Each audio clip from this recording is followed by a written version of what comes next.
શહેરની અંદર ખાસ કરીને કહી શકાય કે છેલ્લા 2 દિવસથી કમોસમી વરસાદે વિરામ લીધો નથી, ત્યારે આજે એવું પણ કહી શકાય કે છેલ્લા 12 કલાકની અંદર લગભગ 11 ઇંચ વરસાદ નોંધાવા પામ્યો છે અને શહેરના તમામ રાજમાર્ગો જેવા કે Gandhibagh, Kuberbagh, college road, society road સહિતના વિસ્તારોમાં દરિયાઈ સમા પાણી ભરાણા છે અને નદી જેવા માહોલો સર્જાયા છે, જેને લઈને વાહન ચાલકોમાં પરેશાનીનો એક સામનો કરવાનો વારો આવ્યો છે।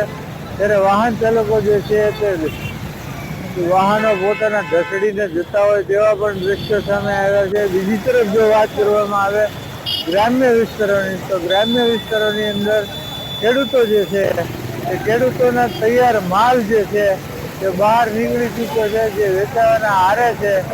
આ માલ જે છે વેચાવતા પહેલા આ વરસાદ ખાબકતા આ માલ સદંતર પ્રમાણે નિષ્ફળ જવા પામ્યો છે અને હવે આ માલનો જે ચારો છે તે ગાયો પણ ખાશે નહીં તેવું ખેડૂતોનું માનવું છે। એટલે ખેડૂતો ટૂંકમાં આ વરસાદથી પાયમાલ થઈ ચૂક્યા છે અને બીજી તરફ જો જોવા જઈએ તો હજી આ વરસાદ ઊભું રહેવાનું નામ નથી લેતો અને હજી પણ વરસાદ ધીમી ધારે શરૂ છે।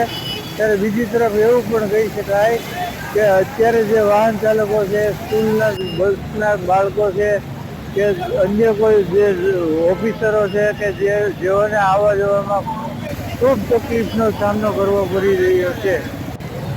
ગુજરાત ફર્સ્ટ, અનિલ મઠક, મહુવા।